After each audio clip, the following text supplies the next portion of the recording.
Honorable Dice and my brothers and sisters, media personals, I would like to thank everybody, those who are present here, and to them also, because maybe they have wanted to be here, because this is the last day of campaigning of first phase. So people are very much busy in their own constituency.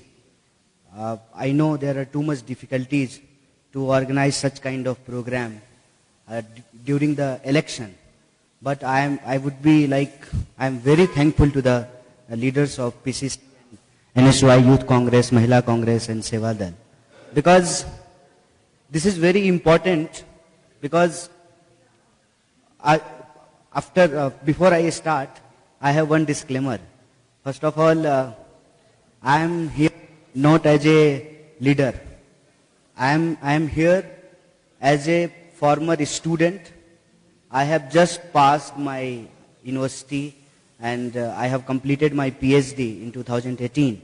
So wherever I go for the campaign, I request to the PCC, please organize a student, youth, women interaction program. Because what we have realized when we were in the university or when I was pursuing the PhD, the biggest problem is during the election, people talk about too many things, but they don't talk about the basic issues of the ordinary people, of the common citizen of this country.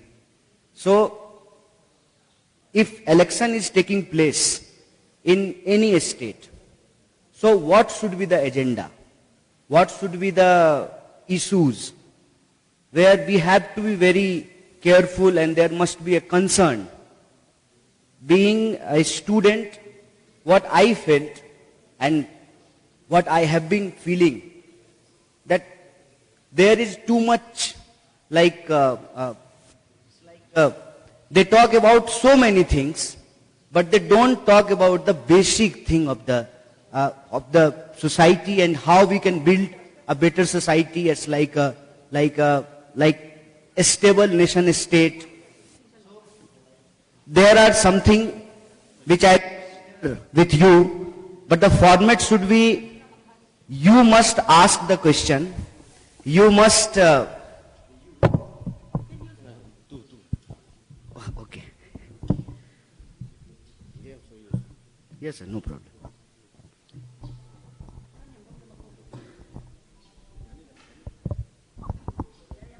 Thank you, thank you. So, the dialogue should not be like that, I am here, we are on the dais and one-sided I have been speaking.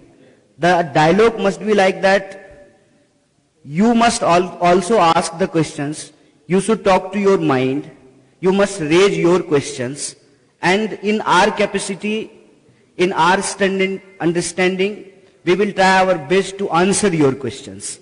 So, when there is a two-way, like you are also asking and I am also replying, then only we can call it interaction. Otherwise, it looks like, and we have been watching, like since so many years, especially in the politics, leaders comes and crowd come, they say everything, they can say anything without any accountability, and we are here just for clapping. So we don't want such kind of tradition or such kind of culture should continue. What we have been watching, we have one Prime Minister, and what he does, all the time he is busy in election campaign. Like what is happening nowadays, Russia has attacked Ukraine, around 20,000 Indian students are stuck there. But the entire administration and the government, they are busy in election campaign. And what we have watched on so many Sundays, that our Prime Minister talk about Man Ki Baat. There is no talk about Jan Ki Baat. There is no press conference. Any press reporter can't ask any question to the Prime Minister. always a scripted interview, not a press conference.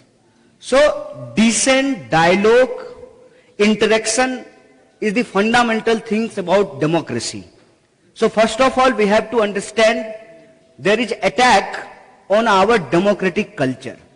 Once we will not fight it out, slowly and gradually, they can strangulate our democratic tradition. So first of all, I already told you, to start the interaction, this is the disclaimer that I will not speak lonely. You must ask the question, and whatever questions you have in your mind, you can ask, and we will try to answer it. First one. And second one, the second disclaimer, that, see, I come from Bihar. I have studied in Delhi, and in Delhi, in JNU, we have like good friends from Manipur. We have significant numbers, significant representations, people from Manipur in JNU. So I am not claiming that we know everything about this land, but we know little bit. First of all, coming from Bihar, I will not say, and this is not my claim, that what you have to do. This is not my right. This is your right. This is your fundamental right. How do you want to proceed during the election process? Whom you are going to choose? And what kind of governance and administration you want in Manipur? So this is not my claim. But being a former student, we have shared reality. We have shared history. And coming from a society like Bihar, we can understand how much problem in these days, especially farmers, have been facing. And Manipur also, primarily it is agrarian society. It's a very good representation of women in the society. And the unemployment, one of the biggest problem. For employment, for job, people migrate from here to another place, other part of the country. So, I am not saying that I have something, I have any claim, but because we have a relation of pain, we have shared history, we have shared reality, so we can talk. We can talk, we can interact. So whenever we try to interact or establish the dialogue, the biggest problem is language barrier. So my second disclaimer is, I am not here to impose my culture on you, to impose my mother tongue on you, to impose my understanding on you. I am here with all due respect to your culture, your history, your language, your tradition. To establish the dialogue, we need a language, and like I can't speak your language, maybe you can't understand my language. So we will try to establish the dialogue with the help of Hindi and English, and please don't take it as an imposition. So is it okay to speak in Hindi and English both? Yes. Thank you. Thank you, thank you, thank you. I am very relieved after listening that, because whenever I speak in English, it always comes from mind. Whenever I speak Hindi, it always comes from heart. So thank you very much. So after these two disclaimer, just to start the dialogue, I want to share some problems what we have been facing in these days. सबसे पहली बात तो आप में से बहुत सारे लोगों ने प्राइम मिनिस्टर का भाषण सुना होगा when he was in Manipur. So what he had been claiming, or what the ruling class, the people from the government, what they have been claiming. उनका सबसे बड़ा क्लेम ये था कि पहले मणिपुर में 25,000 घरों में पाइप से पानी पहुंचता था, इन 5 years उन्होंने 3 लाख घरों में पाइप से पानी पहुंचा दिया है. So I always try to check it. I know he is a liar. He is a liar. He is the biggest liar. I know. लेकिन मैं रिसर्च स्कॉलर रहा हूं, हमने पीएचडी की है. तो पीएचडी का एक मेथड होता है कि आप डेटा कलेक्ट करते हो, उसको एनालाइज करते हो एक मेथोडोलॉजी से, और वो मेथोडोलॉजी साइंटिफिक और ऑब्जेक्टिव होता है. उसके बाद जो आप किसी कंक्लूजन पे पहुंचते हो. तो मैं जो ही इम्फाल में लैंड किया, मेरा सबसे पहला सवाल जो था, जितने भी लोग मिल रहे थे, टैक्सी ड्राइवर से, हमारे साथ जो लोग थे, या हमारे जो पुराने दोस्त रहे हैं, जो हमारे क्लासमेट रहे हैं यहीं के, हमारी कई क्लासमेट्स जो हैं आजकल यहां यूनिवर्सिटी में पढ़ाती हैं, वो असिस्टेंट प्रोफेसर हैं. तो मैंने उनसे पूछा कि क्या इम्फाल में कोई वाटर क्राइसिस है. वो बोली कि अनफॉर्चुनेटली है. और वाटर क्राइसिस ऐसा है कि अगर आपके घर में गेस्ट आ जाएं या कोई फंक्शन हो तो आपको वाटर टैंक मंगाना पड़ता है. यह सही है कि गलत है? और वाटर टैंक का जो बिजनेस करता है, वो जो माफिया है, वो बीजेपी का नेता है. और तो हमने ये पूछा कि what about the claim done by the prime minister कि 3 लाख घरों में पाइप पहुंचा दिया है. तो उसने कहा कि पाइप पहुंचा है, पानी नहीं पहुंचा है. दूसरा जो उनका सबसे बड़ा क्लेम था कि वो कह रहे थे 60,000 करोड़ रुपया जो है हमने मणिपुर को दिया है. तो मेरा दूसरा सिंपल क्वेश्चन यही था कि भाई मणिपुर का टोटल बजट कितना है. मैं दिल्ली में रहता हूं. दिल्ली का टोटल बजट 65,000 करोड़ है. अगर 60,000 करोड़ मणिपुर को मिल गया तो जो ही हम इम्फाल एयरपोर्ट से बाहर निकलेंगे, हमको डेवलपमेंट ही डेवलपमेंट दिखेगा. बड़े बड़े अस्पताल दिखेंगे, बड़ा बड़ा स्कूल दिखेगा, चौड़ी चौड़ी सड़कें दिखेंगी, बड़े बड़े पार्क दिखेंगे. मैं जब आया तो मुझे पिज्जा हट भी दिखा.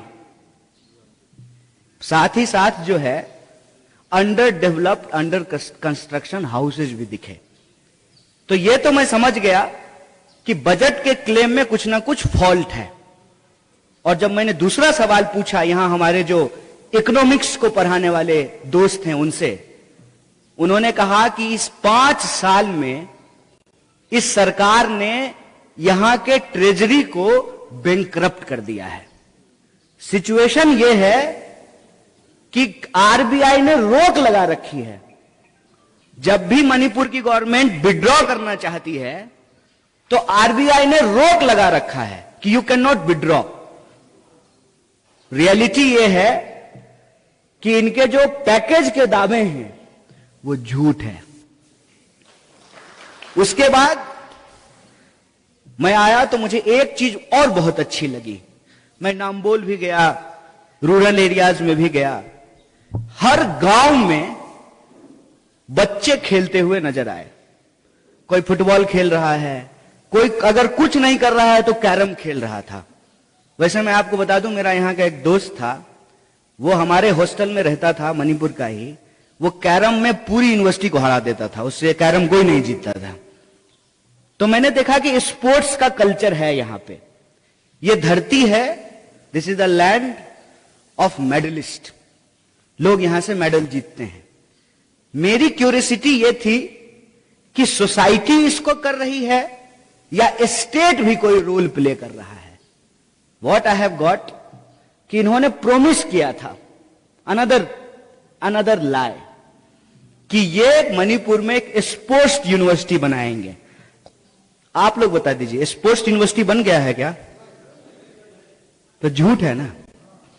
मतलब इनके जितने दावे हैं, चाहे ये एम्प्लॉयमेंट का की बात करें, एम्प्लॉयमेंट को लेकर के जैसे मोदी जी ने कहा था कि every year there will be 2 crore jobs for Indian youth.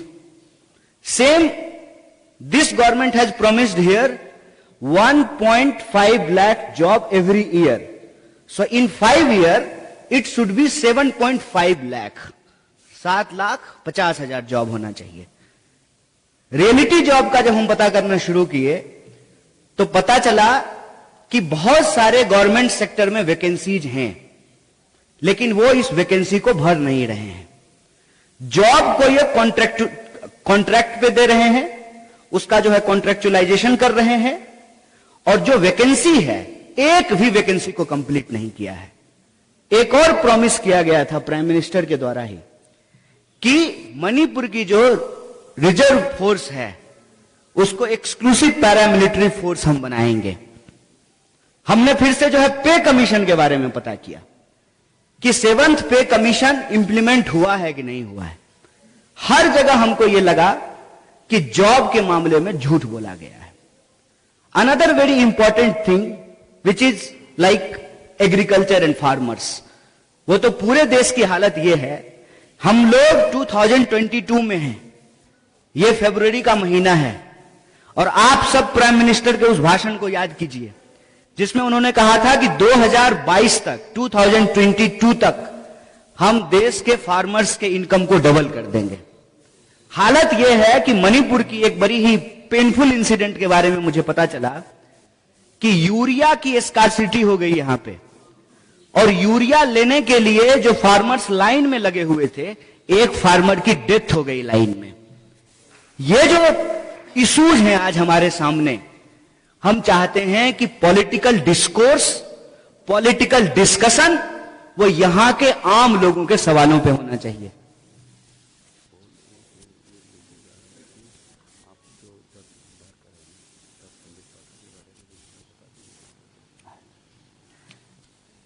This is a serious discussion, so I am not going in that direction. Sambit Patra is not serious thing. We should not take it about serious. So, political discourse अगर हो रहा है, तो political discourse किन चीजों पे होना चाहिए? रोजी, फूड, रोजगार, employment, basic facilities like electricity, water, health, education, transport, इस पे बात होनी चाहिए। एक और इंपॉर्टेंट चीज है, वो है सिक्योरिटी। सिक्योरिटी किसका? सिक्योरिटी महिलाओं का। सिक्योरिटी किसका? सिक्योरिटी कल्चर का। आपको सुनकर के आश्चर्य होगा कि कॉन्टिन्यूअसली, आप इसके बारे में बेहतर जानते होंगे, कि there is a imposition on the distinguish culture of Manipur, on the very like wonderful history of Manipur. और मजेदार बात यह है कि प्राइम मिनिस्टर अपने स्पीच में यहां के जो इंडिजीनियस लोग हैं उनको एक तरफ तो अपनी तरफ लाने की कोशिश करते हैं, लेकिन कहते हैं ना कि अगर आपके मन में अच्छाई नहीं हो, आपके मन में यदि बुराई हो, तो आपके जुबान पर आ जाती है। वो कह रहे थे कि कांग्रेस ने मणिपुर में हिल और वैली का डिवीजन किया है। आप सब हिस्ट्री बताइए हमको। ये डिवीजन ब्रिटिशर्स ने किया था, जिनकी ये चापलूसी कर रहे थे, जिनकी ये जासूसी कर रहे थे। So can you imagine, Britishers चले गए हैं यहां से, लेकिन ये अभी भी ब्रिटिशर्स को मणिपुर में आकर के सर्व कर रहे हैं और डिवीजन की बात कर रहे हैं, डिवाइड की बात कर रहे हैं। ये जो सारे इश्यूज हैं, मेरा आप तमाम लोगों से ये रिक्वेस्ट है कि देखिए, चुनाव सिर्फ प्रोसीजरल नहीं होना चाहिए। आज हमारे सामने सबसे बड़ा खतरा यह है कि डेमोक्रेसी को प्रोसीजरल बनाया जा रहा है। प्रोसीजरल क्या होता है? अच्छा चलो भाई, चुनाव हो रहा है, कैंडिडेट चुनाव लड़ रहे हैं, हम वोट दे देंगे अपने जो है इमीडिएट वेस्टेड इंटरेस्ट के आधार पर। लेकिन हमको यह समझना पड़ेगा कि लॉन्ग टर्म में हमारे लिए कितना डेंजरस है। ये जो कॉन्स्टिट्यूशन है, उस कॉन्स्टिट्यूशन के जो फंडामेंटल प्रिंसिपल्स हैं, जिसमें सोशलिज्म है, सेकुलरिज्म है, जिसमें मल्टीकल्चरलिज्म को रेस्पेक्ट किया गया है, उस पर कहीं ना कहीं एक अटैक है। और आप जानते हैं कि 28 लाख की आबादी वाले भी इस स्टेट में कितनी ज्यादा डाइवर्सिटी है। इसीलिए इस कॉन्स्टिट्यूशनल प्रिंसिपल को सेफगार्ड करना, डेमोक्रेटिक इथॉस और स्पिरिट को हाई रखना और लोगों के जो फंडामेंटल राइट्स हैं उसको प्रोटेक्ट करना, यह हमारी फंडामेंटल ड्यूटी होनी चाहिए चुनाव में। क्योंकि चुनाव ही वो समय है और वोटिंग राइट ही वो राइट है जो आपको और हमको इक्वल बनाता है। हम मंच पे खड़े हैं तो हमारा वोट भी एक है, ये कुर्सी पे बैठे हुए हैं तो इनका वोट भी एक है, और आप सामने बैठे हुए हैं तो आपका वोट ही एक है। इस भारत में ये सबसे बड़ी ताकत है जो महिला और पुरुष को बराबर करता है, जो बिहारी और मणिपुरी को आपस में बराबर करता है। इस यूनिटी को, इस फंडामेंटल राइट को हमको प्रोटेक्ट करना चाहिए और डेमोक्रेसी को डिस्टॉर्ट करने वाली जितने तरह का डिस्कोर्स है उसको रिजेक्ट करना चाहिए। So I would like to invite questions and whatever you want to say, then we will further proceed for the dialogue and for the interaction. Thank you very much.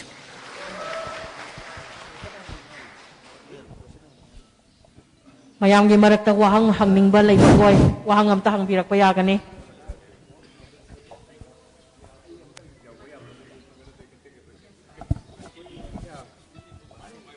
Thank you Kanhaiya ji, आपने बहुत अच्छी तरह लोगों को विश्वास दिलाया, समझाया क्या क्या आज जो हो रहा है अत्याचार के बारे में, इतना सब कुछ बताया। We are very much thankful to you. और before many others put questions to you, I would like to, हम साथ में तो बैठे हैं फिर भी हम इतना बात नहीं कर सकते, तो इस मौके को मैं सोना नहीं चाहता। So my question is, what should be the most common thing that all the youths, students of today's India should possess, should have, the kind of qualities that we should have to become the part of this political system, to become the strongest force in this country.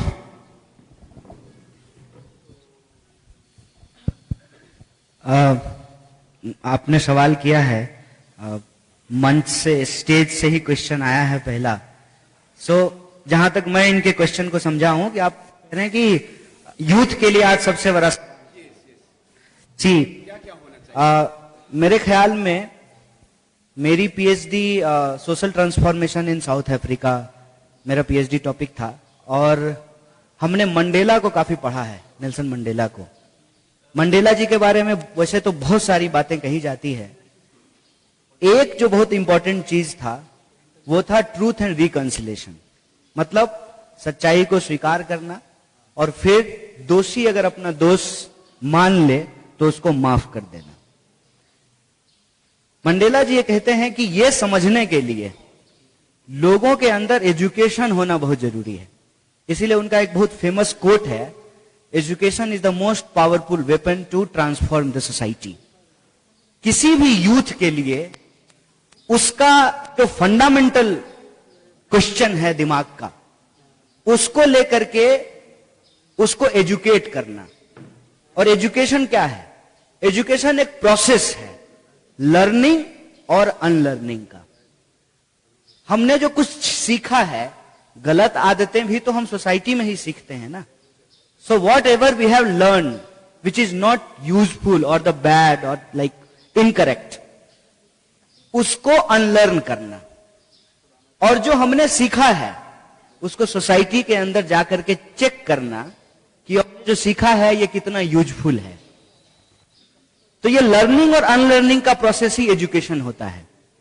और education किसी भी youthful mind के लिए सबसे important चीज है, सबसे important tool है, जिससे वो अपने दिमाग के अंदर जो फिलोसॉफिकल क्वेश्चन है उसको समझ पाता है कि मैं कौन हूं, हु एम आई, मैं कहां से आया हूं, what is my existence, where I come from, और आफ्टर डेथ मेरा क्या होगा, मरने के बाद हम कहां जाएंगे।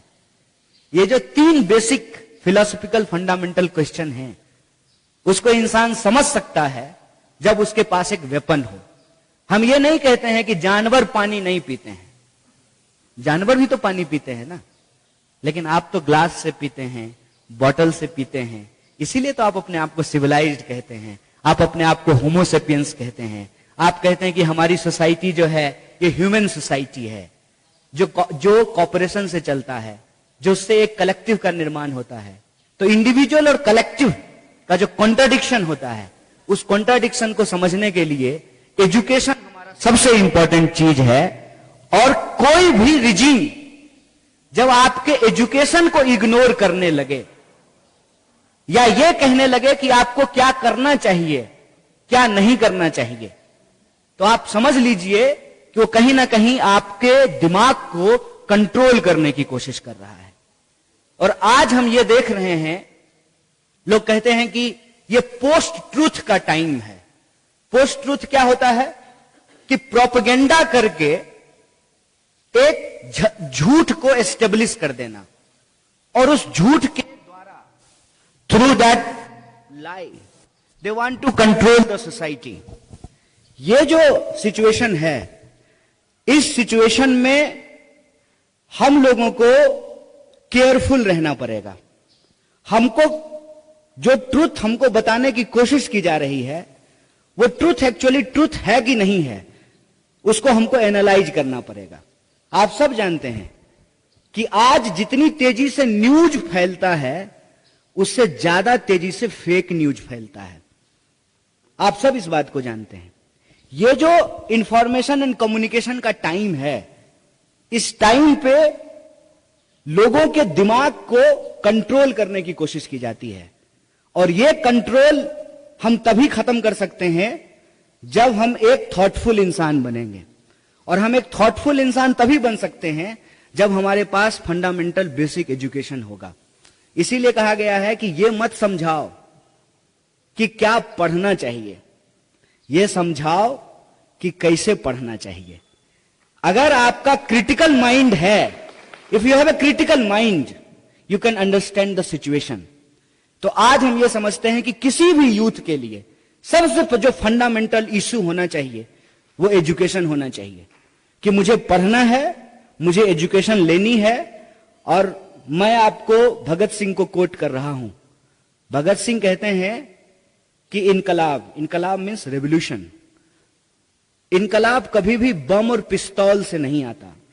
मतलब रेवोल्यूशन कभी भी आर्म्स से नहीं होता है।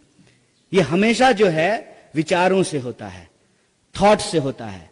और थॉट आप कहां से गेन कर सकते हैं? थॉट आप एजुकेशन से गेन कर सकते हैं। So for each and every youth, education should be the fundamental question. And second, कि अगर हम पढ़ लें, समझ लें, सीख लें, तो हम ये बात और अच्छे से समझ सकते हैं कि हमारी जिम्मेवारी क्या है, रिस्पॉन्सिबिलिटी क्या है। और उस रिस्पॉन्सिबिलिटी को पूरा करने के लिए वी शुड हैव जॉब, और उस जॉब को करने के लिए वी शुड हैव स्किल। ये जो दूसरा क्वेश्चन है कि सरवाइव हम कैसे करेंगे, for the survival we need job. किसी भी यूथ का दूसरा सबसे जो प्राइमरी कंसर्न होना चाहिए वो होना चाहिए जॉब। और जॉब की स्थिति यह है आज देश में, इन 5 decades unemployment is highest in our country, and not just in our country, now it has become a global issue। और अनएम्प्लॉयमेंट के चलते, क्योंकि एम्प्लॉयमेंट के साथ ही माइग्रेशन का क्वेश्चन जुड़ा हुआ है। आप यह सोचिए कि अगर आपके स्टेट में जॉब है, आपके स्टेट में एजुकेशन है, तो आपको दिल्ली जाने का मन नहीं करेगा। और तब और भी बुरा लगता है जब दिल्ली में कोई आपको आपके आइडेंटिटी के आधार पर, on the basis of just your mere identity, by your look, by your existence, कोई अगर आपको humiliate करता है, then I feel bad, then you feel bad, you feel disrespected। Education और जॉब, मेरा मानना है कि ये किसी भी यूथ का सबसे प्राइमरी क्वेश्चन होना चाहिए। लेकिन एजुकेशन और job, again I am reiterating my point, आप तभी पा सकते हैं जब आपके हाथ में सरकार को बनाने का और सरकार को गिराने का ताकत होगा, तभी आप इसको पा सकते हैं। क्योंकि आपको यह जानना चाहिए, हर किसी को इसी देश की हिस्ट्री में हर काम करने का अधिकार नहीं था। हर कोई हर काम नहीं कर सकता था और हर किसी को वोट देने का अधिकार नहीं था, हर किसी को पढ़ने का अधिकार नहीं था। मैं एक नाम बताना चाहता हूं, सावित्रीबाई फुले का। कहा जाता है कि वो इंडिया की पहली टीचर थी, फर्स्ट विमेन जिन्होंने मॉडर्न एजुकेशन लिया, क्योंकि औरतों को पढ़ने का अधिकार नहीं था। जैसे औरतों को पढ़ने का अधिकार नहीं था, महिलाओं को, विमेन को पढ़ने का अधिकार नहीं था, बहुत सारे ऐसे मेल भी हैं, उनको भी पढ़ने का अधिकार नहीं था, just because of their mayor identity. ये जो दो फंडामेंटल चीज हैं, ये आप तभी पा सकते हैं जब आपके हाथ में पॉलिटिकल पावर होगा।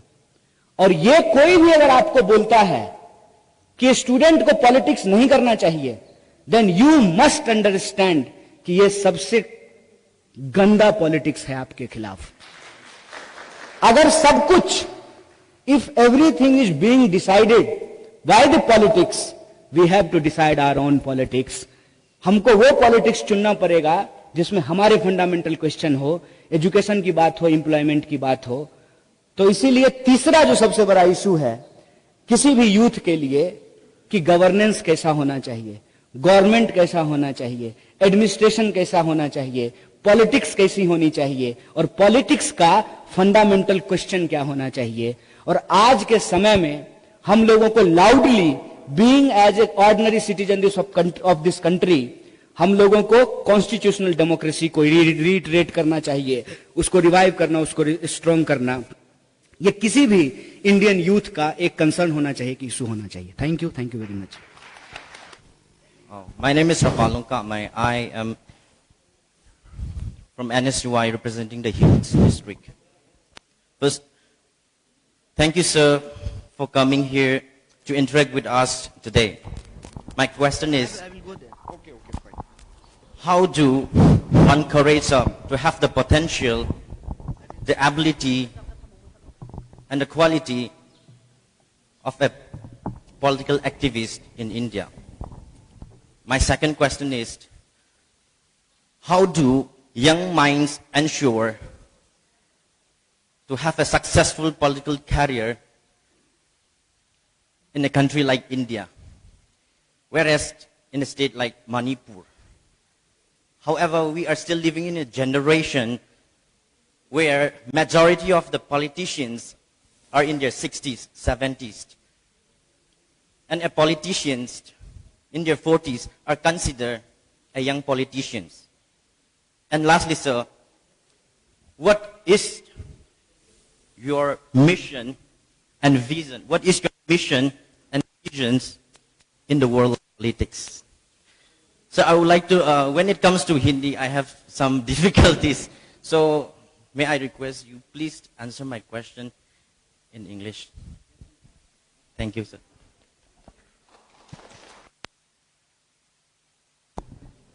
Sorry, I have missed your first question actually.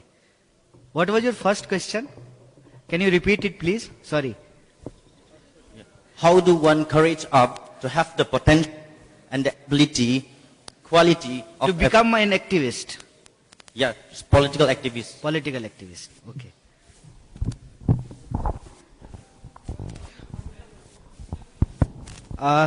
You have asked 3 questions, and I would like to answer it one by one. First question is, what should be the ability? I think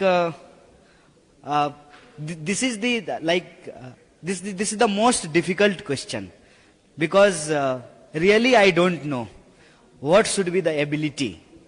But what I think कि जो भी ऐसी चीज जिसको देख के आपको तकलीफ होता है, आपको बुरा लगता है, मुझे लगता है कि उन चीजों से समाज जो है वो निजात पाए, उसको मुक्ति मिले, उससे जो है हमारा सोसाइटी फ्री हो।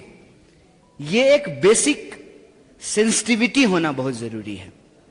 मुझे जो एक चीज लगता है, एक बार गांधी जी बता रहे थे कि वो कैसे सत्य को जो है ईश्वर मानने लगे। तो एक किताब थी, उस किताब को उन्होंने पलटा और उसमें लिखा हुआ था कि सत्य ही ईश्वर है। तो उन्होंने जीवन भर, it's like in his whole life, वो यही कोशिश करते रहे कि मुझे ट्रूथफुल रहना है अपनी लाइफ में। और आप ये देखिए इंटरेस्टिंगली कि गांधी का जो मॉरल पावर है, उस मॉरल पावर के चलते जो लोग गांधी के मर्डर को सेलिब्रेट करते थे, आज जब वो पावर में आए हैं उनको गांधी के सामने सर झुकाना पड़ता है। कैन यू इमेजिन कि सपोज कीजिए कि, and this is not the like hidden fact, prime minister Narendra Modi is Godse fan. अगर वो कहते हैं कि वो आरएसएस में थे, बीजेपी में थे, तो वहां पर गोडसे की पूजा की जाती है। They celebrate Godse as a revolutionary and they abuse Gandhi. But when he became the prime minister, what is the moral power? He has to fold his hand in front of Gandhi every year on 2nd of October. तो जो भी चीज आपको तकलीफ पहुंचाती है उसके प्रति सेंसिटिव होना और सच्चाई, ट्रूथफुल और ऑनेस्टी, उसके साथ उसके लिए लड़ना, मुझे लगता है कि ये बेसिक चीज होना चाहिए। और ये दोनों चीज वही कर सकता है जो बहादुर होगा, जो करेजियस होगा। मेरे लिए ये क्वेश्चन सबसे डिफिकल्ट था, लेकिन मेरा जो अपना अनुभव है उसके आधार पर मैंने आपको बोला, सेंसिटिव होना, ट्रूथफुल होना, ऑनेस्ट होना और करेजियस होना, ये तीन जो बेसिक चीज है ना, उससे ही जो है कोई इंसान समाज में जो समस्याएं हैं, राजनीति में, पॉलिटिक्स में जो प्रॉब्लम्स हैं, उसके खिलाफ वो एक्टिविज्म कर सकता है और उसको बदलने का एक ड्रीम देख सकता है। दूसरा क्वेश्चन आपने पूछा कि लोग बहुत पॉलिटिक्स में जो है नए लोगों को आने का मौका नहीं मिलता है, बूढ़े लोग कैप्चर किए हुए हैं। टू द एक्सटेंड आपकी बात ठीक है, लेकिन मैं समझता हूं कि यह पूरी तरह से ठीक नहीं है। पूरी तरह से ठीक इसलिए नहीं है कि Sachin Tendulkar is still captain of Indian cricket team. Tell me, yes और नो? नो ना, nobody can, because the biggest truth about life is motion. जैसे आप बच्चा नहीं रह सकते हैं ना, वैसे ही कोई हमेशा बूढ़ा भी नहीं रह सकता है। लाइफ और डेथ ये एक चीज है और ये ना जिंदगी के साथ होते रहता है। आपको और हमको किसी और चीज को ध्यान में रख करके फ्रस्ट्रेट नहीं होना चाहिए। अपनी टाइम का, अपनी बारी का धैर्य के साथ, पेशेंस के साथ इंतजार करना चाहिए। आपने जो पहला क्वेश्चन पूछा है ना एबिलिटी का, अगर आप अपने एबिलिटी पे वर्कआउट कर लेंगे ना तो अपॉर्चुनिटी तो आपके पांव में आकर के सर झुकाएगी। यह बात ठीक है कि मौका नहीं मिलता है, यू आर राइट। और सिर्फ पॉलिटिक्स में ही नहीं, कोई भी फील्ड देख लीजिए, ब्यूरोक्रेट का जो बच्चा है वो इजिली ब्यूरोक्रेट हो सकता है। जो फिल्म स्टार हैं उनके बच्चे इजिली फिल्म स्टार हो सकते हैं। जो एकेडमिशियन है उनके बच्चे इजिली एकेडमिशियन हो सकते हैं। बिजनेसमैन के बच्चे जो है इजिली बिजनेसमैन हो सकते हैं। आप उसका देखें, धीरू भाई अंबानी का जो उसका ग्रैंडसन है, क्या नाम है उसका, हाँ, रिलायंस मेरी जान है जो बोल रहा था। Have you seen him? What is his merit? ऐसे आपको बहुत सारे लोग दिख जाएंगे, लेकिन मुझे बताइए कि अमेजॉन जो है उसका ग्रैंडफादर क्या था? कुछ भी नहीं था। या मुझे बताइए Nawazuddin Siddiqui, I don't know about Manipuri films, so otherwise मैं उसके बारे में एग्जाम्पल देता। नवाजुद्दीन सिद्दीकी एक हिंदी सिनेमा का बहुत अच्छा एक्टर है, उसका ग्रैंडफादर क्या था? और मैं पूछता हूं कि विराट कोहली का ग्रैंडफादर कौन था? So yes, to the extent आपकी बात ठीक है, लेकिन ना इसका यह मतलब नहीं है कि बहुत जो है काली घटा है तो सूरज ही नहीं निकलेगा। कितना देर रहेगा? घटा भी छटेगी और सूरज भी निकलेगा। आप अपनी एबिलिटी पे काम करें, अपॉर्चुनिटी भी मिलेगा। तीसरा क्वेश्चन आपने क्या पूछा था? इंटरनेशनल पॉलिटिक्स के बारे में। देखिए, वैसे तो मैं इंटरनेशनल स्टडीज का स्टूडेंट रहा हूं, पॉलिटिकल साइंस और सोशियोलॉजी में भी हमने इंटरनेशनल एस्पेक्ट को ज्यादा पढ़ा है। इस पे लंबी बात हो सकती है, लेकिन और क्वेश्चंस लेने हैं। उसमें बस मैं एक बात कह सकता हूं कि जैसा हम देश चाहते हैं ना, वॉट एवर एंड जिस तरह का जो है हमको देश चाहिए, वैसी ही हम दुनिया भी चाहते हैं।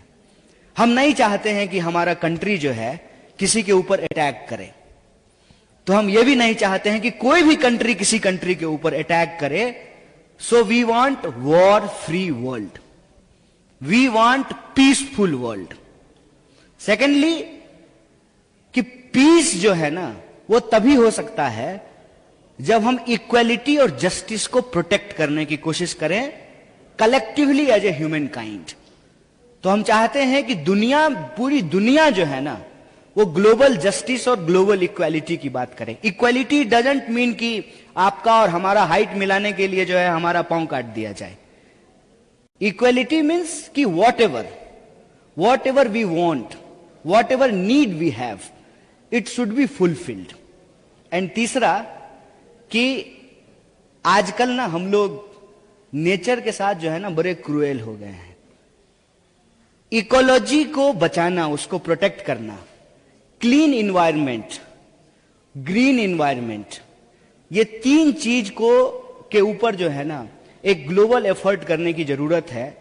दुनिया जो है वो वॉर फ्री हो, इक्वल और जस्ट हो, और प्रो इन्वायरमेंट हो, प्रो इकोलॉजी हो। हम ऐसी दुनिया का सपना देखते हैं, और जैसा दुनिया हो वैसा ही हमारा देश भी हो, और दुनिया का एक इंपॉर्टेंट हिस्सा हो, एक इंपॉर्टेंट पार्ट हो। बाकी फिर कभी मिलेंगे तो लंबी बात करेंगे। Thank you very much.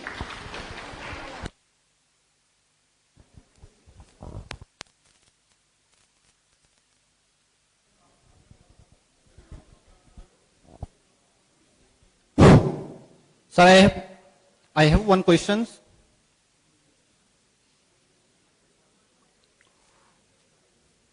Sir, what are the issues related to political engagement and youth empowerment? The question is, sir, what are the issues related to political engagement and youth empowerment?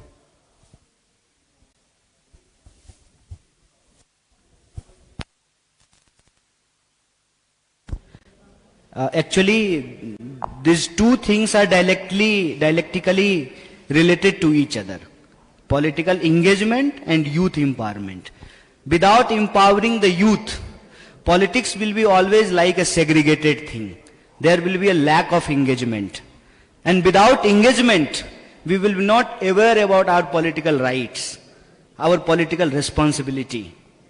And without right and responsibility, youth cannot get the empowerment. So it is related to each other. And I think we as an organization, we as a party, we think participation of youth is very important. And we say youth is also a kind of abstract term. Women is also part of youth. And the other identities are also part of youth.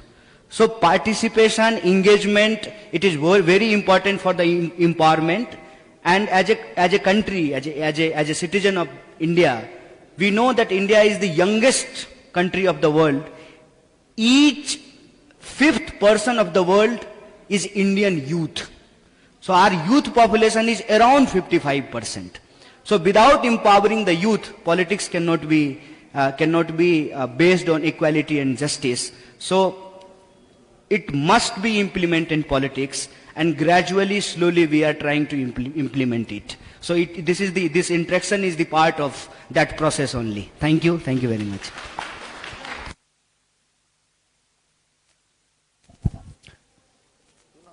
Hello, good afternoon, sir. Yam tenga ko oina ko hang sing hang bio. Yam tenga daba matam lo shalaktraba. Fine. Here is a question from CPI to INC. What inspired you? From CPI to INC, what inspired you? One, that is the first question. And the second question here. Yeah, I think. So the second question is, there are for about 5,000 political parties in India. The ideological battle against the BJP has been very clear in all the aspects, starting from the intolerance, starting from secularism and everything. So, I call myself TMC, APP, ZDU as BJP A, B and C. What would be your feedback and what would be your throwback to the youth of Manipur up for the upcoming election? Thank you. First of all, when I came here and we have started the interaction, there was some disclaimer by me. So your second question is exactly related to that disclaimer, that I am not here to say anything what you have to do. I am here to share our pain. Then you have to think and you have to decide as a citizen of Manipur. It is your fundamental duty, it is your fundamental right also. So, see, I don't like such kind of hierarchical relationship. So, I will not say what youth of Manipur should do and what they have to. They have to think. I am here that you must speak it out. Which kind of problems you have been facing in these days? Unemployment, it is the biggest issue. If this government is not able to provide the job, there must be accountability. And who will decide the accountability? The citizen of Manipur will decide the accountability. It is the responsibility of people of Manipur to fix the accountability of the failure of this government. So, on second thing, you must decide, you must interact, you must talk to the people, you must go to your booth, you must talk to your local people, local friends, relatives. And the first question you have asked is, what has inspired me? First of all, you can see what is happening in Manipur. Congress, CPI, CPM, Forward Bloc, RSP, we all are in same alliance. So you can understand it easily here. This question is quite difficult in other part of the country. But it is very easy to understand here. हम लोग यहाँ मणिपुर में किससे लड़ रहे हैं?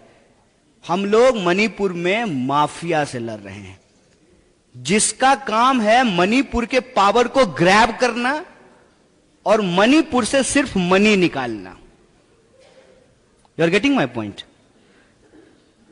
वो क्या कर रहे हैं? वो इलेक्शन को क्या बना दिए हैं?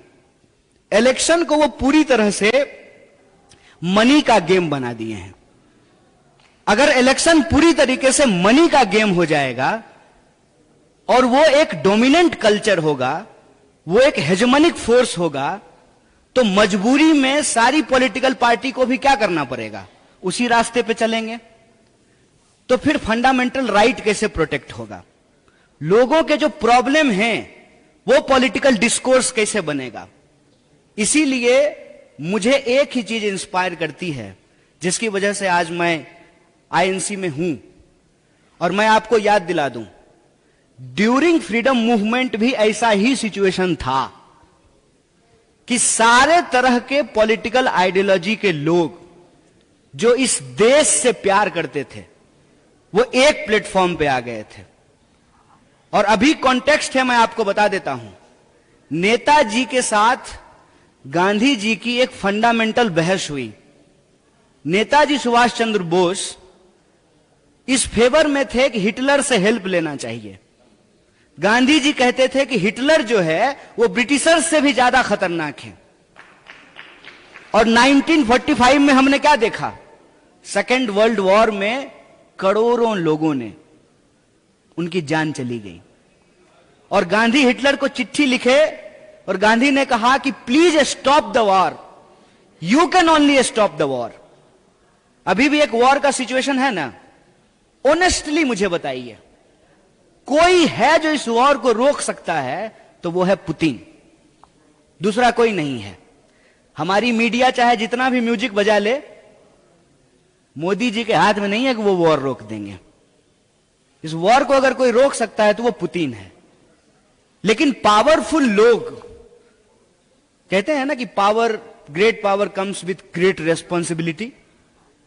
बिना रेस्पॉन्सिबिलिटी के अगर ग्रेट पावर हाथ में आए तो इसका डेंजर रहता है कि वो ह्यूमैनिटी के ऊपर एक बड़ा खतरा बन जाए। तो जो लोग ह्यूमैनिटी में बिलीव करते हैं, जो लोग इक्वालिटी में बिलीव करते हैं, जो इस कंट्री से प्यार करते हैं, आइडियोलॉजिकल डिफरेंस होने के बावजूद सब एक ही पार्टी के जो है पार्ट थे। क्योंकि फंडामेंटल क्वेश्चन ये है कि देश अगर बचेगा तो फिर देख लेंगे कि कौन क्या बनेगा, पहले उसको प्रोटेक्ट करना जरूरी है। और इसीलिए मुझे जो एक चीज सबसे ज्यादा कांग्रेस के बारे में इंस्पायर करती है कि कांग्रेस जो है वो ना बिल्कुल पानी की तरह है, पानी की तरह होता है।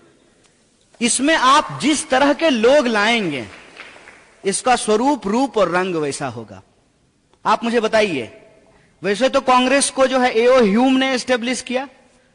ये एओ ह्यूम की पार्टी है क्या? आज ये हमारी और आपकी पार्टी है। और आप उस पूरे के पूरे जर्नी को देखिए। एओ ह्यूम के बाद दादा भाई नौरोजी, गोपाल कृष्ण गोखले, फिर गांधी, नेहरू के बाद पोस्ट फ्रीडम। और हमने क्या देखा कि कांग्रेस जब भी कमजोर होती है, इस देश के अंदर जो फंडामेंटल चीज है डेमोक्रेसी, उसके ऊपर एक अटैक बढ़ता है। क्योंकि कांग्रेस ही एक ऐसी पार्टी है जो मल्टीकल्चरलिज्म में बिलीव करती है, जो सेकुलर अंडरस्टैंडिंग में बिलीव करती है। और सबसे फंडामेंटल चीज क्या है कि जो पार्टी देश को आजादी दिलाई है ना, वही समझती है कि आजादी का क्या महत्व होता है, फ्रीडम का क्या महत्व होता है। और नेहरू जी जो है वो मल्टी पार्टी सिस्टम में बिलीव करते थे। अपने ऑपोजिशन को पकड़ पकड़ के जेल में नहीं डाल दिए थे। अपने ऑपोजिशन को पकड़ पकड़ के जेल में डाल दिए होते तो वह भी पुतिन हो जाते या वो भी शी जिनपिंग हो जाते, जो आज का हमारा रिजीम करने का कोशिश कर रहा है।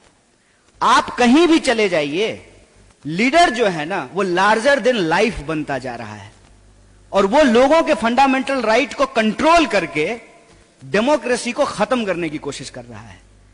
और कांग्रेस में वो कैपेबिलिटी है कि वो सोसाइटी के सभी लोगों को मोदी जी की तरह झूठा नहीं, सबका साथ, एक्चुअली सबका साथ लेकर के सबका विकास और जो है लोगों का वो विश्वास हासिल कर सकती है कि अगर कांग्रेस रहेगी ना तो लोग मंदिर भी जा सकते हैं, मस्जिद भी जा सकते हैं, चर्च भी जा सकते हैं, गुरुद्वारा भी जा सकते हैं।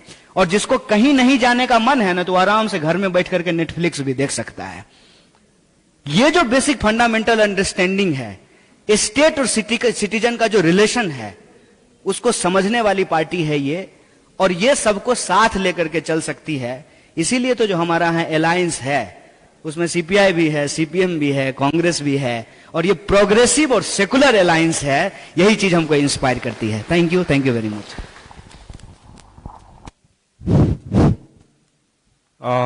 अखोई की पार्टिसिपेंट से याम हल्लरोई से मरमने थेंगसु थेंगे मैम चाक वानरमनी लापनरमनी अदुना चाक लाम मतम ओइबनि ताबसु वारनी अखोई हुजुक पुंग अम्मा ताबगा अखोई रिफ्रेशमेंट पीननाबा अखोई थौरांग तौजरे अदु याम तेन तेना यामना kabir khajitang select tawraga akogi participant sing tu khangat naba khanganjari.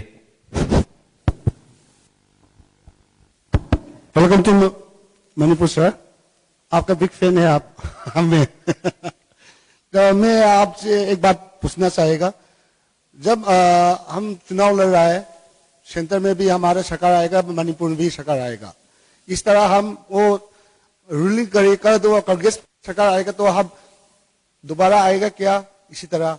इसलिए मेरा युद्ध आपका क्या, स्पेशली आप दिल से बोलिए, आपका क्या विश देना चाहते हैं, आपका कमिटमेंट इसकी बोल दिए। देखिए, मैं एक बात तो और मैं बड़ी ऑब्जेक्टिवली बोल रहा हूं। अब I don't have such kind of like ability और द अंडरस्टैंडिंग कि यहाँ का पॉलिटिकल नुआंस क्या है, लेकिन आम लोगों से बात करके एक बात मुझे समझ में आ गया कि till today Congress is the largest, ये मैं आपको कह सकता हूं वेरी ऑनेस्टली।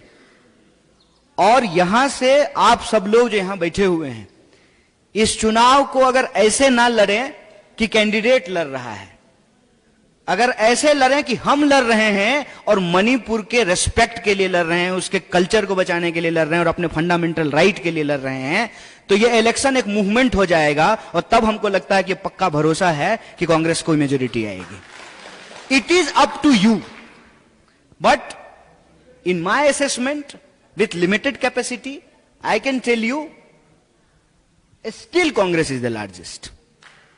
एक बात। दूसरी बात की ये ट्रेडिशन रहा है, यू आर राइट, कि जिसका सेंटर में होता है उसका स्टेट में होता है, स्पेशली जो साइज में छोटे स्टेट हैं उनके साथ ये होता है। लेकिन एक बात मुझे बताइए, ट्रेडिशन ब्रेक नहीं होता है क्या? ट्रेडिशन ब्रेक होता है। और इसीलिए मैं हिंदी स्पीकिंग आदमी हूं और उत्तर प्रदेश बिहार का नेबर स्टेट है। मैं मणिपुर में क्या कर रहा हूं मुझे बताइए, क्योंकि हम ये ट्रेडिशन ब्रेक करना चाहते हैं। इस बार दिल्ली से मणिपुर का सरकार डिसाइड नहीं होगा, मणिपुर से दिल्ली का सरकार डिसाइड होगा। That you have to do. और इसीलिए we are giving equal amount of respect to all 5 states. ऐसा नहीं कि यूपी में ज्यादा सीट है तो वहां ज्यादा समय देना है और गोवा में कम सीट है तो वहां कम समय देना, ऐसा नहीं। हमारे लिए ये 5 स्टेट इक्वली इंपॉर्टेंट हैं और इस 5 स्टेट में अगर हम बीजेपी को हराते हैं, then I can guarantee you कि 2024 में दिल्ली में भी सरकार बदल जाएगी। इसीलिए आप इंफाल में सरकार बदलिए, दिल्ली की सरकार पे असर पड़ेगा और वहां भी सरकार बदलेगी। Thank you.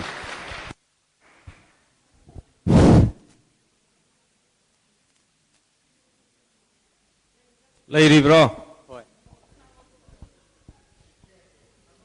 Hello. Hello. Sir, what is your opinion regarding this about the Indian electoral politics?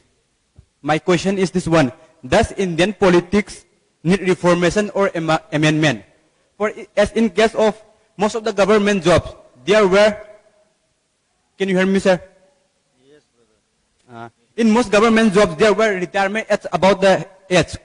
But as in the case of election, there was no age bar. But most of the India youth represents 65%. But in politics, it is very less of participation of youth. What is your suggestion regarding the Constitution of India?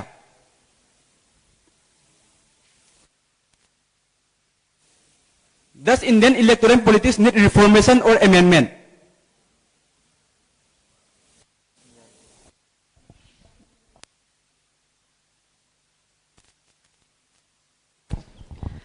देखिए, मेरे ख्याल से कुछ कुछ चीजों में ना हम बड़ी फंडामेंटल गलती करते हैं।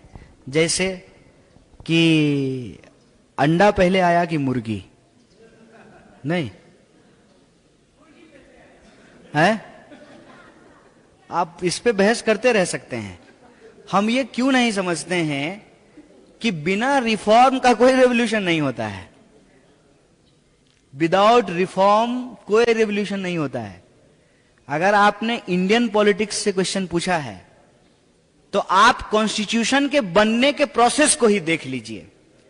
ब्रिटिशर्स ने जो रेगुलेटिंग एक्ट लाए थे ना, it's a very important question, जो रेगुलेटिंग एक्ट लाए थे, उस रेगुलेटिंग एक्ट में जो नियम बनाए गए थे, उसने बहुत बड़ा रोल प्ले किया था हमारे कॉन्स्टिट्यूशन के फॉर्मेशन में। एक दिन में कुछ नहीं बदलता है। हम ऐसे ही थोड़ी मां के पेट से आए थे, नहीं, उसका एक प्रोसेस होता है ना। उस प्रोसेस में हमको यह समझना पड़ेगा कि रिफॉर्म को लेकर के बहुत रिजेक्शनिस्ट होने की जरूरत नहीं है। नहीं, this is the reformist idea. कोई भी रेवोल्यूशन जो है ना, रिफॉर्म के प्रोसेस से गुजर के ही होगा। और इंडियन पॉलिटिक्स में आज अगर ये क्वेश्चन इमर्ज करने लगा है, तभी तो अब जो लोग सेंसिबल हैं और जो लोग चेंज के सपोर्टर होते हैं, इन योर वर्ड्स जो रेवोल्यूशनरी होते हैं, वो इस बात को पकड़ने लगते हैं। तो ये उसी प्रोसेस का हिस्सा है ना। अगर सोसाइटी में 55% रिप्रेजेंटेशन यूथ का है, तो आप देखते जाइए, in coming days it will change the politics also. अब जो है, पहले की तरह क्रिकेट हो सकता है? आज गवास्कर और कपिल देव हो सकते हैं? इम्पॉसिबल। आज आप सारे क्रिकेटर को देखिए, उनका एज देखिए, उनका परफॉर्मेंस देखिए। बहुत अच्छा बैट्समैन भी अगर अच्छा फील्डर नहीं होगा ना, वो टीम में नहीं हो सकता है। आज देखिए कि मीडिया का काम कैसे बदल गया है। आज देखिए क्रिकेट कैसे बदल गया है, सिनेमा कैसे बदल गया है। तो पॉलिटिक्स को भी बदलना होगा, लेकिन उस प्रोसेस में हमको पार्टिसिपेट करना पड़ेगा। ऐसा नहीं हो सकता है कि हम नदी के किनारे बैठ जाएं और ये कहते रहे कि देखो डूब रहा है, डूब रहा है, डूब रहा है। We have to take the responsibility as a youth of this country. First of all we have to implement in our life. और इसमें, इस डायकोटोमी में नहीं फंसना है, इस बाइनरी में नहीं फंसना है कि ये रिफॉर्मिज्म है कि रेवोल्यूशन है, इसमें नहीं फंसना है। It is the journey, it is the process. कि हम बच्चे थे तभी जवान हुए, और जवान हुए तो बूढ़े होंगे। It is the process. It is like कि आप चूल्हे पे, गैस चूल्हे पे जो डालते हैं लाइक बर्तन और पानी, तो तुरंत थोड़ी गर्म हो जाता है। लेकिन आप जो ही गैस ऑन किए हैं, वो तब से ही गर्म होना शुरू हो जाता है। लेकिन फंडामेंटली आपको कब पता चलता है कि गर्म हो गया है? जब उससे स्टीम निकलने लगता है। तो ये प्रोसेस होता है।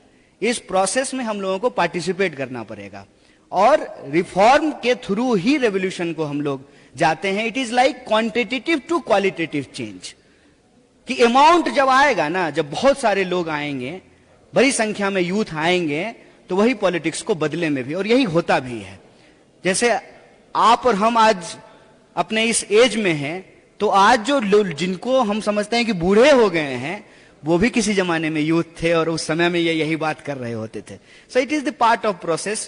जस्ट हमको इससे फ्रस्ट्रेट नहीं होना है, कंसिस्टेंसी के साथ हमको ये काम करते रहना है। Thank you. अच्छा, one thing, why there is no question from this side? Like this is the most beautiful thing about Manipur. In all meetings, the women representation is more than men's representation. So I think questions should be this side also. Otherwise, it will look like unequal. Hello. Good afternoon. Good afternoon, Kanhaiya Kumarji.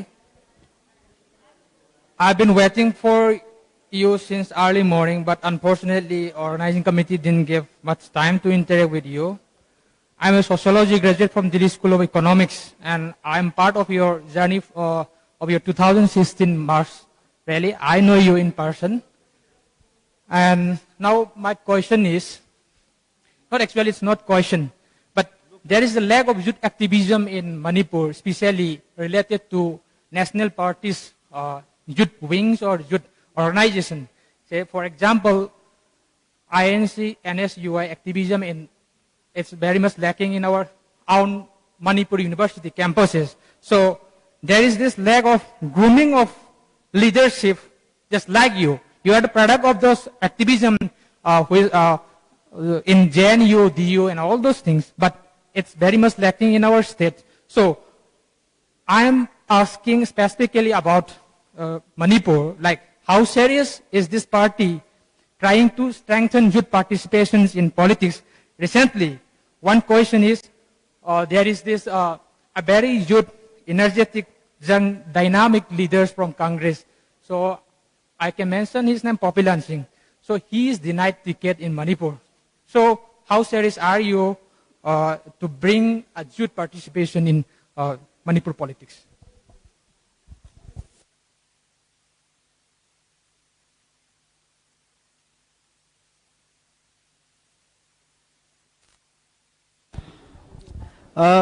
मेरे ख्याल से ना in my conversation I have already mentioned this point कि election को ना हम लोग ultimate चीज समझ लिए हैं डेमोक्रेसी का, और इसीलिए मैंने एक वर्ड यूज किया था कि nowadays our democracy is becoming procedural, it is not participatory at all. आप मुझे बताइए कि गाड़ी में सिर्फ स्टीयरिंग इंपॉर्टेंट है, ड्राइविंग सीट इंपॉर्टेंट है, व्हील भी तो होता है, इंजन भी तो होता है, हॉर्न भी तो होता है, लुकिंग ग्लास भी होता है, सीट बेल्ट भी होता है। आजकल तो एक्सीडेंट से बचने के लिए वो क्या एयर बैग भी होता है। एयर बैग भी जो है वो फंडामेंटल चीज बन गया है। पता है ये एक्टिविज्म और मेन स्ट्रीम पॉलिटिक्स को डिवाइड क्यों किया गया है? एक कंफ्यूजन क्रिएट करने के लिए।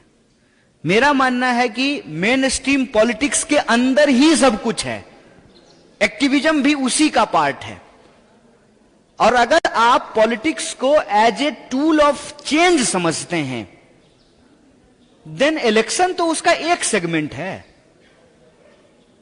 मैनिफेस्टो क्या होगा, उसका कंटेंट क्या होगा, स्टूडेंट ऑर्गेनाइजेशन और यूथ ऑर्गेनाइजेशन का क्या रोल होगा, सेवा दल का क्या रोल होगा, विमेन्स ऑर्गेनाइजेशन का क्या रोल होगा। और मैं समझता हूं कि हमारे पास अभी तक तो कल्चरल ऑर्गेनाइजेशन है भी नहीं। आप यह समझिए कि आज के डेट में कोई भी म्यूजिक पहले पॉपुलर कहां होता है? इंस्टाग्राम पे। कच्चा बादाम बाबू कच्चा बादाम, यही पॉपुलर है ना इंस्टाग्राम पे। अभी किसी को नहीं पता है कि वो क्या है, वो बांग्ला में है। जो लोग बांग्ला नहीं समझते हैं वो भी कच्चा बादाम पे रील बना रहे हैं। म्यूजिक कहां है, गाने कहां हैं, फिल्म कहां है, शॉर्ट फिल्म कहां है? गेम इतना इंपॉर्टेंट चीज है, तो गेम को लेकर के हम क्या कर रहे हैं? अभी बहुत ऐसा सेगमेंट है पॉलिटिक्स का जिसपे पूरी तरह से फील्ड खाली है। दिक्कत क्या है ना कि लोग पॉलिटिक्स का मतलब समझ लिए हैं चुनाव लड़ना। पॉलिटिक्स का मतलब सिर्फ इलेक्शन समझ लिए हैं। इलेक्शन उसका एक पार्ट है, और उस एक पार्ट को अगर आप छोड़ दीजिएगा ना, ठीक है, वहां पे मारा मारी है। अब टिकट मुझे बताइए कि अगर सीट 40 है तो किसी 40 को ही टिकट मिलेगा ना। ऑर्गेनाइजेशन तो लाखों का होगा, लेकिन सीट तो कोई 40 पाएगा। मैं कहता हूं कि पॉलिटिक्स को हमको एक होलिस्टिक नजरिए से देखना पड़ेगा। फिर ये जो क्वेश्चन है ना, वो अपने आप सेकेंडरी क्वेश्चन बन जाता है। हम भी जब एक्टिविज्म कर रहे थे ना, तो ये नहीं सोचे थे कि किसी दिन माइक लेकर के इम्फाल में आपसे बात करने के लिए आएंगे। I have done my work, so we have to focus on our work, whatever segment we choose in politics. We have to be honest, consistent and courageous. Definitely we will get our chance. And democracy is not just election. Please, this is the biggest challenge that we have to fight in these days. Democracy should not be the procedural, it should be the participatory. Thank you. Hello, Kanhaiya ji में मेरे ख्याल से इनमें से किसी से सवाल ले लीजिए। आदरणीय प्रदेश अध्यक्ष श्री लोकेन जी का विधानसभा क्षेत्र से हूँ। हमसे बाद में ले लीजिए, पहले इनसे पूछ लीजिए, फिर ये नुपीरोमदगी कनारोमदा हंबिरोबा कना लई अखोई मैतेलोंदा दम हंगो नोइना हंगनिंगबा अदुम आर्थ माय खंगजनी कछु कायदे मैतेलोंदा दम हंबिरो मैतेलोंदा। हेलो, इमागे साइड के क्वेश्चन लमता थमजगे लोलीदी कया हैजदबनिना अखोई इचा कन्हैया कुमार सिन्हा हयें करिगुंबदा भोट लेपिरक्तना भारत की प्राइम मिनिस्टर ओइबिरअगदी हौजिक नरेंद्र मोदी गुमना सिन थिबिगद्रा ओइदवा ngangbigद्रा वहां से पापन थिबि He is saying, if you become a prime minister, मेरा बेटा कन्हैया कुमार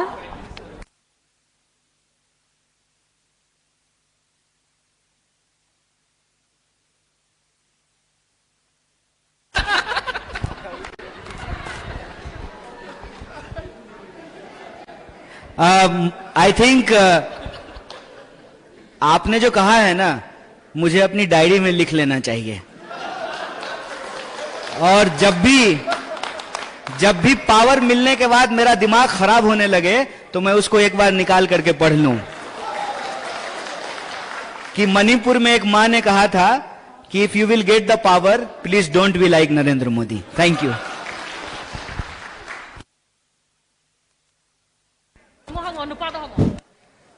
मेरा नाम माइबम रुस्तम खुमन, मैं आदरणीय मणिपुर प्रदेश कांग्रेस कमेटी का अध्यक्ष श्री लोकेन जी का विधानसभा क्षेत्र से हूँ। मैं आपको एक सवाल पूछना दो सवाल पूछना चाहता हूँ। जब 2014 के पहले देश की हर युवाओं को इस वर्तमान सरकार ने एक सपना दिखाया था कि अगर सत्ता में वापसी आएगा तो हर साल 2 करोड़ युवाओं को रोजगार देने के लिए वचन दिए हुए सरकार आज इसी वर्तमान सरकार के कार्यकाल 8 साल पूरा हो चुकी है। इस 8 साल के कार्यकाल में बहुत लोग की रोजगार चल गई है। अगर 2024 में केंद्र में कांग्रेस के नेतृत्व में सरकार बने तो इस कोरोना काल में पीड़ित हुए बेरोजगारी नौजवानों और इस वर्तमान सरकार के कार्यकाल में पीड़ित हुए नौजवानों की सफलता के लिए क्या क्या कदम उठाने वाले हैं। मेरा दूसरा सवाल, इस क्राइम का में महिलाओं बहुत मौजूद है, लेकिन सवाल एक भी नहीं कर रहा है। मेरे तरफ से मैं एक सवाल को करना चाहता हूं। अखिल भारतीय कांग्रेस कमेटी का महासचिव श्रीमती प्रियंका गांधी जी ने उत्तर प्रदेश में एक नारा लगाई थी कि लड़की हो लड़ सकती हो, लड़की हो लड़ सकती हो। और इस वर्तमान सरकार में विधायक लोग, सांसद लोग ने महिलाओं के साथ बलात्कार किया, अपमान किया, और भी आज भी एक भी परिवार में इंसाफ नहीं मिला।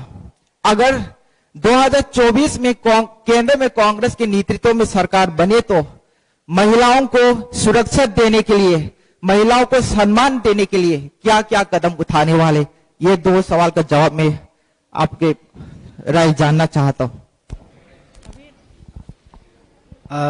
पहला सवाल जो आपने पूछा है कि अनएम्प्लॉयमेंट को कैसे एड्रेस करेंगे, मेरे ख्याल से मैंने आपको कहा था कि लोग कहते हैं कि हम लोग पोस्ट ट्रुथ के जमाने में रह रहे हैं, तो यहां पे ना प्रोपेगेंडा ज्यादा होता है और जो इश्यूज के बारे में डिटेल बात होनी चाहिए उस पर कम बातचीत होती है। मे भी आप सुने होंगे, मे भी आप नहीं सुने होंगे, कांग्रेस पार्टी 2019 के चुनाव के अपने मैनिफेस्टो में एक योजना के बारे में बात कर रही थी, न्याय योजना। न्याय में हम क्या कह रहे हैं कि हम जॉब क्रिएट करेंगे। कैसे क्रिएट करेंगे? क्रिएट करेंगे उस पॉलिसी को बदल करके, जो पॉलिसी आजकल चल रही है, सोशलाइजेशन ऑफ लॉस और privatization of profit. Socialization of loss क्या है?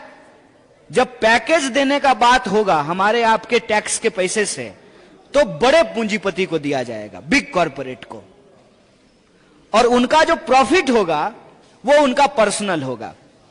अभी आप कोरोना के दौरान देख लीजिए, लोगों का इनकम घट गया, अंबानी अदानी का इनकम बढ़ गया। तो ये जो डबल ए वेरिएंट है, ये एक्चुअली इकोनॉमिक इनइक्वालिटी को बढ़ा रहा है, और जो इस देश का मिडिल क्लास है, उस मिडिल क्लास को ये परेशान कर रहा है। प्लस जो लोग गरीब हैं उनको और गरीब बना रहा है। इस पॉलिसी को बदलने की जरूरत है। किसी एक को, वैसे मान लीजिए इस हॉल में हम सब बैठे हुए हैं, यहां पे मान लीजिए हम लोग 500 लोग हैं, हमारे पास 500 बनाना है, क्या होना चाहिए कि सबको एक एक दे दें? थोड़ी थोड़ी भूख सबकी मरेगी।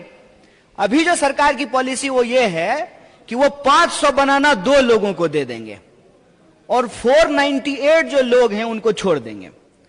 हमारा ये कहना है कि सरकार जो पैकेज देती है, जो हेल्प देती है, वो आप स्मॉल स्केल और मीडियम स्केल इंडस्ट्रीज में डिस्ट्रीब्यूट कीजिए।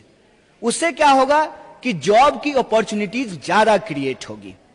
जो वैकेंसीज हैं उस वैकेंसीज को भरेंगे।